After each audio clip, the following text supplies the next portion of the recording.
2024년 11월 4주차 반도체 이야기입니다. 그림에서 보듯이 중국은 반도체를 돈으로 해결하고 있고요. 미국은 기술로 해결하려고 하고 있습니다. 중국은 반도체에 어마어마한 돈을 밀어넣어서 기술 개발을 하려고 하고 있고요. 우리나라는 레거시 등 위협을 받고 있는 게 사실입니다. 그래도 이번 시간에 어떤 기회가 있는지 한번 고민해 보고 미래를 좀 그려보는 그런 시간을 가지도록 하겠습니다. 일단 디램 랜드 고정 가격을 보시면요, 좀 빠졌어요. 하늘색이 랜드고요, 보라색이 DDR4입니다.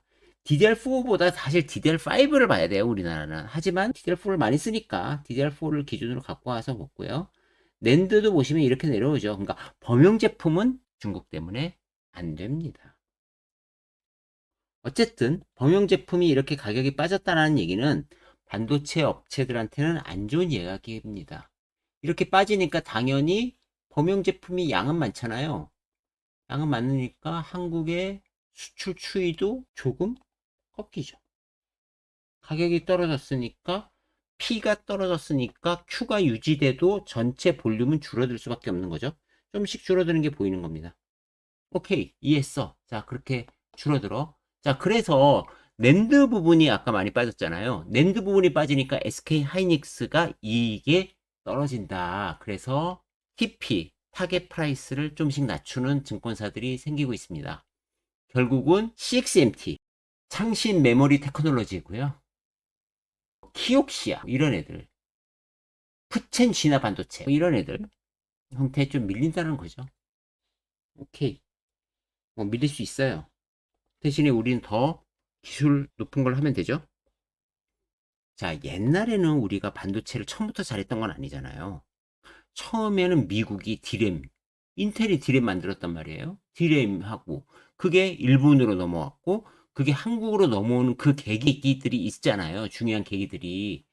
그때 우리가 1980년대 TV 만들 때 우리 한국에 한국 반도체만 쓰게 만들었던, 밀어주는 캡티브 시장에 밀어주는 것도 있었고, 그 다음번에 정부 주도화해서 우리가 막 열심히 한 것도 있었고, 그 다음번에 우리가 또 환율 효과도 보고, 일본이 하이테크로 빨리 넘어갔을 때 그 중간 단계가 폭발하면서 삼성전자가 돈을 모아서 하이테크까지 역전했던 그런 기회도 있었고, 여러 가지 일들이 있었어요. 그냥 되진 않아요. 그러니까 어떤 계기에 역전이 되고 또 우리가 잘해왔죠. 자, 지금은 어떤 기대냐? 자, 보세요. 지금은 우리가 원C를 얘기하잖아요. 원C를 제대로 하기 위해서, 디램 얘기입니다. 원C를 하기 위해서는 EUV 공정이 꼭 필요해요. EUV 공정은 한국은 할 수 있고 미국 할 수 있죠. 중국은 못해요. 그러니까 EUV 공정에서는 괜찮아요. 문제는 이게 제가 계속 얘기했지만 셀 구조가 바뀌는 구조. 그러니까 무슨 얘기냐면 생산 과정이 바뀌는 어떤 시스템 하에서 조심해야 되는 거예요. 자, 낸드 얘기를 해보면 더 쉬워요. 자, 낸드가 300단 이상 쌓으려면요, 셀과 페리를 구분하고 웨이퍼 투 웨이퍼 하이브리드 본딩을 한다고 얘기하잖아요. 하이브리드 본딩을 하니까 과거랑 만드는 구조가 바뀌는 거예요. 자, 하이브리드 본딩은 우리가 먼저 한 게 아니에요. YMTC하고요, 키옥시아가 했단 말이에요. 물론 단수는 낮은 거 했어요. 하지만 이렇게 바뀌었다. 이럴 때 조심하거나 이럴 때 우리가 훨씬 더 치고 나갈 수 있습니다.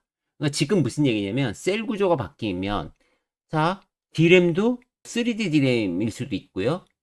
3D 디램을 쌓기 위해서 캐패시터를 갖다 눕혀야 된다고 저번에도 말씀드렸던 것도 있고, 어쨌든 그렇게 셀 구조가 막 바뀌고 변화될 때, 혹은 디램도 나중에 웨이퍼 투 웨이퍼 본딩을 할 수도 있으니까, 그럴 때, 이럴 때마다 많은 것들이 바뀔 텐데, 이때 확실하게 격차를 높일 수도 있고요, 확실하게 역전당할 수도 있습니다. 그래서 우리가 그런 변곡점에 와 있습니다. 보시면요, 지금 보시면 D램은요, EUV 장비 사용 여부에 따라서 달라지는 건데, 지금 EUV는 중국은 절대 사용 못하죠. 그러면 우리는 시간을 번 거는 맞아요. 벌었다고요. 요때 완씨를 잘 만들어서 그 돈으로 중국은 보조금을 주는 거 이상으로 우리가 해결해 주면 돼요. 그래서 지금 보면 DUV를 쓸 때 우리가 한 번에 그리지 않고 여러 번 그려서 미세화를 하니까 비용 구조가 엄청 많이 올라가고 수율이 떨어지고 이런 얘기 많이 하잖아요. 자, 그런 식이 더 중국이 될 테니까 우리는 생산 단가가 낮고 효율을 올려서 빨리 완시 그 뒤로 가면 됩니다. 일단은. 지금은 일단 여유가 있습니다. 그런데 낸드는 좀 걱정이 되는 면은 있어요. 낸드는 왜 그러냐면 하이브리드 본딩하고 QLC인데요. 하이브리드 본딩은 벌써 YMTC하고 키옥시아가 한 거잖아요. 자, 물론 삼성 하이닉스 놀지 않고 잘 하고 있어요. 300단 이상 할 거예요. 1000단도 삼성은 이야기하고 있습니다. 그래서 키옥시안 27년에 1000단 목표, 삼성 1000단 30년 목표 이렇게 다 있어요.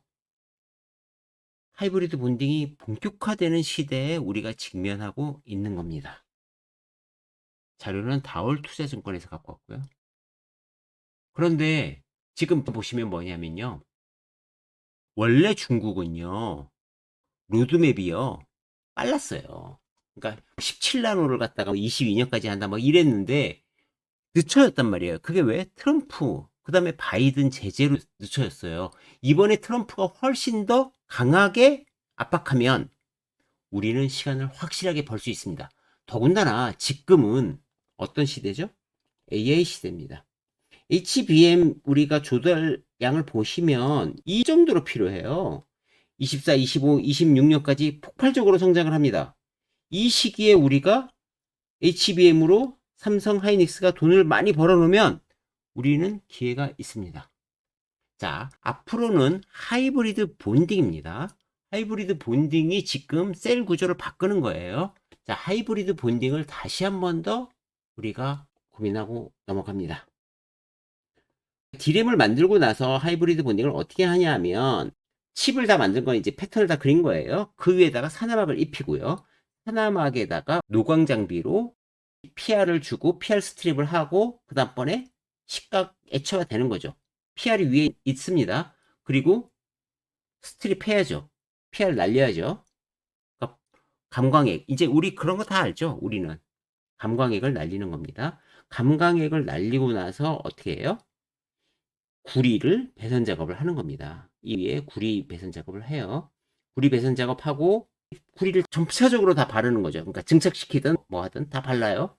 그 다음번에는 CMP를 다 깎아냅니다. CMP를 깎아낼 때 우리가 CMP의 재질, 슬러리의 재질에 따라서 구리가 더 많이 깎이고 산화막이 덜 깎이고 이렇게 되잖아요.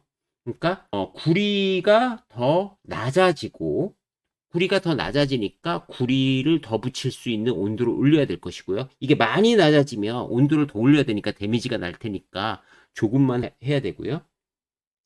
그 다음번에 플라즈마 효과를 줘가지고 우리가 산화막을 붙이고 구리는 온도가 올라간 상태에서 이온 결합을 시키고 어닐링하면 본딩이 끝나는 겁니다. 그러니까 말 자체로 하면 굉장히 쉽죠.